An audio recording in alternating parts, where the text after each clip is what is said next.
Here.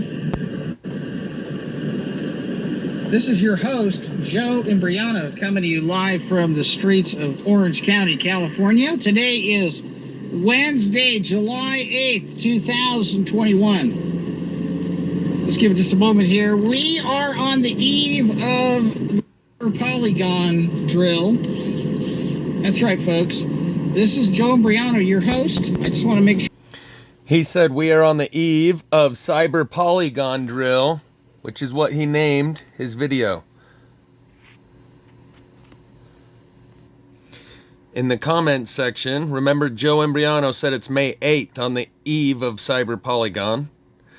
In the comments section, someone said, I will pass on to you what has just been confirmed from 3 soldiers. Be prepared for 6 months of darkness starting on the 9th of this month, Friday. They were just discharged for speaking out and are asking for support to stand. One love. I suspect they may have been talking about cyber Polygon because these drills are made to look as realistic as possible, and these guys may have stumbled upon some stuff that they believed was real, or it may go live. And last but not least, the link will be in the description here for this video from the town of Lytton that I recently covered that caught fire. And this video isn't allowed here, so it's over on the chutes because it's not allowed on the tubes. But this doctor, they're covering his face right here. It's a conspiracy. In this little town that, if I recall correctly, only had 250 residents. And so now, and it was 90% burned, according to the coverage of the story in my upload, the town of Lytton is gone. That's what they titled their stories regarding that fire, that the poor little town of Lytton is gone. And that's where this doctor lived, and that's where his patients were. So now all of his cases, upon which he based and built his case, are also gone. And there was only about 250 people in the town, so considering the stakes and the scale of the operations that are in play here, 250 people here, 250 there is nothing. If this guy and all of his petri dishes that he based his case on are suddenly gone, there could be a link between these two things. This is the link to the Washington Post article that says Lytton is gone.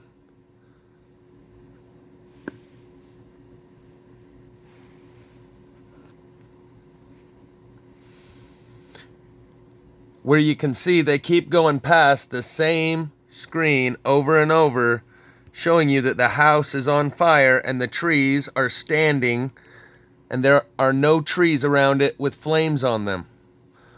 All of the trees appear to be blowing in the wind. Here, let's add a little light to the subject.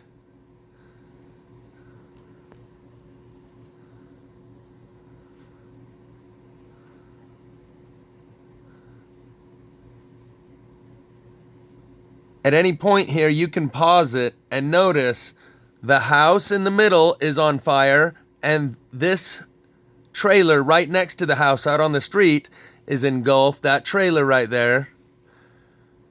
But the trees all around them, this trailer right here, and the house here, but not the trees here. And the trees over to the right side of the house here. No flames. And they say 90% of the town burned. But by the looks of it, to me, it was only the houses and trailers. And so there may be a connection here between that guy that was building a case and needed to be silenced.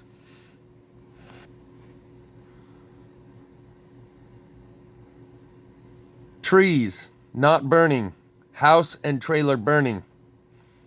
That's all you need to know. But that trailer doesn't have any piping going into the ground like gas, water, sewer. That trailer is portable. Looks like it hooks right onto the back of a ball hitch. So that trailer seems to have worked like an antenna also, even though it's not plugged into the ground. So these energies can come up like water, ground swell coming up through the ground. Whenever there's a fluctuation in the magnetic field, there is a surge of ground current.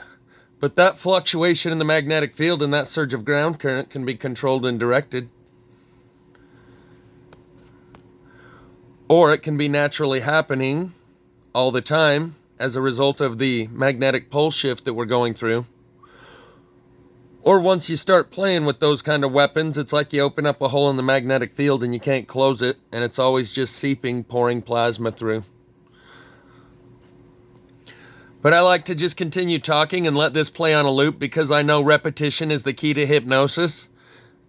And to combat the hypnosis that people are under about this is great ammunition or material for me to work with to reverse hypnotize you back into the reality. So you keep seeing that again and again, and you realize, oh, there are trees all around it on every single side. The house and the trailer are engulfed. The trees are blowing in the wind as to advertise themselves as not having any flame on them. So let this be the video that you send to your friends and family that need to be reverse hypnotized.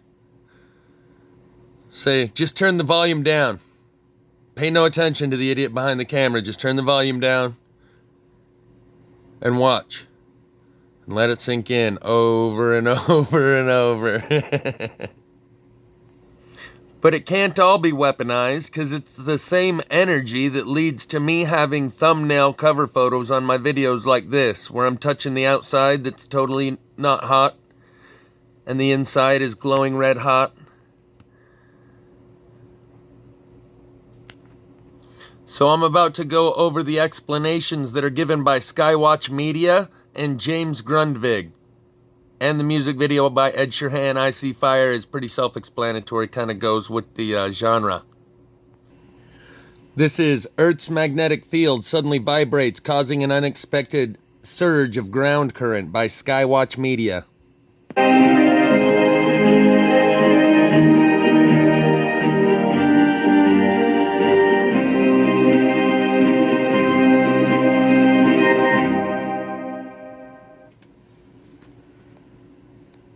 In recent months, the Earth's magnetic field has been very quiet due to a solar minimum, which has been described as one of the deepest in the This is about a year old.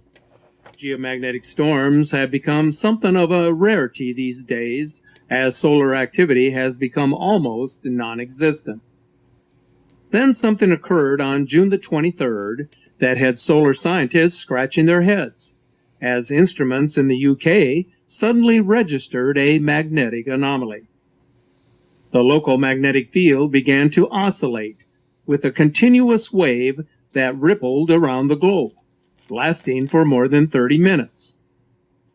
So what could have caused an unexpected electrical disturbance to take place?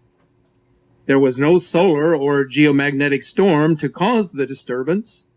Nothing was showing on the NOAA satellites for June the 23rd that would indicate an uptick in solar wind speed. Indeed, there was nothing showing that could explain the disturbance. So what could be the cause of a sudden electrical surge that was strong enough to vibrate around the world? In the Lofoten Islands of Norway, a similar magnetic anomaly was detected on a magnometer. According to observations, the anomaly was quite spectacular. The magnetic field was swinging back and forth by about 1/3 of a degree. Ground currents were also detected, with an almost identical 10-minute period. This is the second time in less than 6 months that an unexpected electrical surge and magnetic anomaly has been reported from Norway. On January the 6th of this year, sudden electrical currents started flowing, creating strong variations in the ground currents and the local magnetic field. The magnetic disturbance was captured by sensors at the Polar Light Center Observatory in Lofoten, Norway. Scientists described it as some type of a shock wave.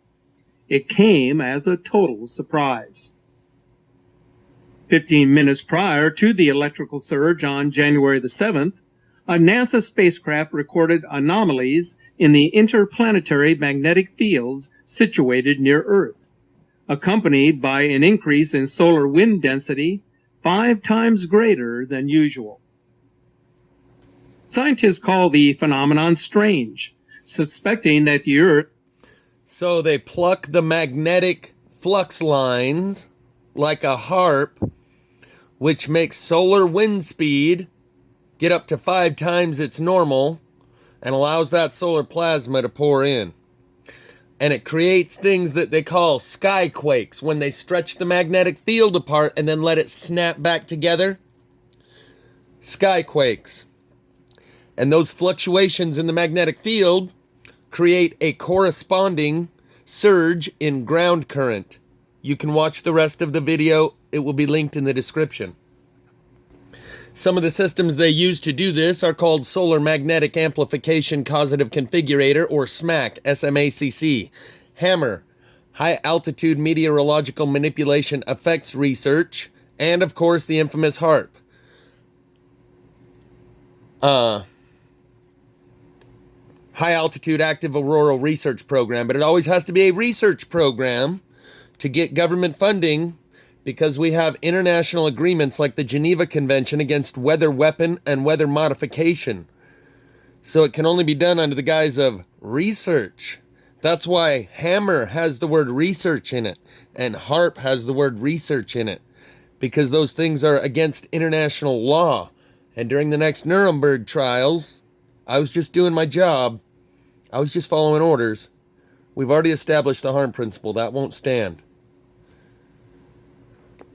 Link will be in the description here. This is James Grundvig on the cause of the California wildfires, and he wrote this January 16th, 2019. The new vulnerability of the digital age boils down to a mix of oxide-coated materials, clusters of cell towers, and the right climate and atmospheric conditions for sunspots to reach Earth to ignite microwave-energized air. See there, Ilana Freeland, under an ionized sky, microwave-energized air. Meaning the buildings and houses in Silicon Valley are just as exposed as any place in California and any place in the world with similar developments. As society enters a new digital era, this new phenomenon puts entire towns and neighborhoods in the crosshairs of spontaneous destruction, like the town of Lytton. The problem won't be resolved easily. It won't be solved without a fight. People and businesses must stop the FCC accelerated plan for, and I'm sure what's wiped out there is the fizz-eye jizzy that you can't sizz. Accelerated plan for new cell towers of the more powerful variety. A true microwave grid creating radio frequency radiation umbrella. The same applies to North Carolina and other states planning to do the same. And what he shows here, later on, it gives a description of what they're showing. It's a car completely incinerated right in the middle of the street. I'll show you blown up versions of this at the end. A car completely incinerated in the middle of the street. House burned, trees still standing. And he describes, here, house incinerated to the foundation slab, trees in the background left unscathed. Right there. There's the description I was just reading. So we'll take a closer look at those and read his description of what it is those pictures show. And you'll see by the end when he uses the word wildfire, California wildfires, he uses that term very loosely. So the same applies to North Carolina and other states planning to do the same. Cell towers generate microwaves. In crowd-solving the firestorm, a few journalist scientists and this author believe that the 4G network of cell towers created an electromagnetic field that allowed the solar flares to cook the houses directly without running through the power lines or smart meters. In total, 77 cell towers burned up or were damaged. They were not the source that lit the fires, but the feeders. So, here is his description of what exists in those 4 photos that we will look closer at by the end of this video. Trees remain standing, shell of car microwaved. Microwaved, shell of car microwaved. Photo number 2, Hilton in Santa Rosa burned from the top down and inside out, greenery left alone. Photo number 3, house fire burned from the roof down, trees untouched. Photo number 4, house incinerated to the foundation slab, trees in the background left unscathed.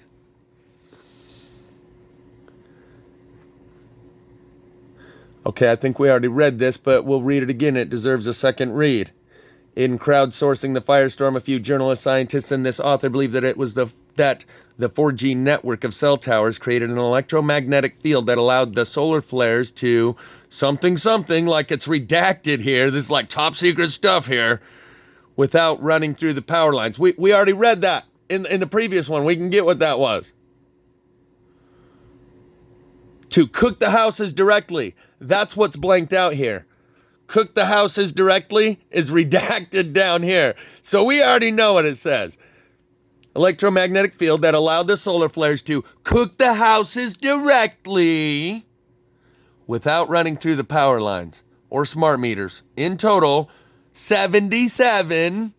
We got to look back to see what they're trying to... 77 cell towers burned up or were damaged. They were not the source that lit the fires, but the feeders. Thank you, Mr. James Grundvig. On October 8th, 2017, the wine country fires that flared up on a clear night didn't so much spread as they started up at once across 13 counties.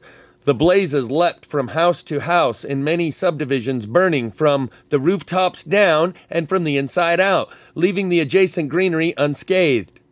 The cause of those unnatural fires, which burned at the temperatures far greater than typical forest fires, as evidenced by the debris field of melted alloy rims, wheel rims, warped bodies, and burnt-out windshields of cars, remain a mystery a year later. It is the aridity not from Brown's global climate change combined with the metallic dust that have fueled fires, courtesy of California's hyper-local climate engineering programs that created the drought conditions the governor speaks about. How ironic. A bigger question to answer for the drying out of the land and forest by California's solar radiation management is whether the earth metals, beyond producing a spark, contribute to the intensity of the fires by coating the house and other inorganic materials on the ground to flash earlier and burn at higher temperatures. Boom! Mic drop Mr. Grundvig. That's why he's not allowed on YouTube. That's why this link is so hard for me to find and will probably be disconnected. And that's why this guy, clear back in 2017, was way ahead of the curve and was outcast and shadow banned and all the rest. Now, he spoke of those particles, the nanoparticles of metal that are energized, that some video right after the Paradise Fires showed these things rolling in swarms. For one, in real wind, they would spread out evenly. Just like dropping food coloring into a river, it doesn't clump up. It spreads out evenly, and you can hardly even see the dye or the food coloring that you dropped in the river. Embers blowing in the wind would blow around evenly, not roll in packs where like they are electromagnetically drawn to one another and moving in directions that are not the same direction as the wind, sometimes opposite direction of the wind. Like they can go to a specified place, begin to glow red hot and cause that earlier ignition, and roll on down the road, and you saw the reporters speaking of these demon embers that came out of every reporter's mouth that was reporting on those fires, that it was all about the embers. And that's why you have these tards reciting the CNN line that, oh, well, the reason these houses all spontaneously combust all at once without the greenery in between lighting up is because the embers fly from one house to the other. But as the neighbors all run out into the street simultaneously and see that all of their houses lit on fire simultaneously, they know it wasn't the embers from the Joneses that went out down to the Johnsons, because they both lit up at the same time. The other thing that happens when these fires spontaneously combust and consume a town is the wind kicks up at the same time. A wind vortex sure goes a long way when you're starting fires through these electromagnetic processes.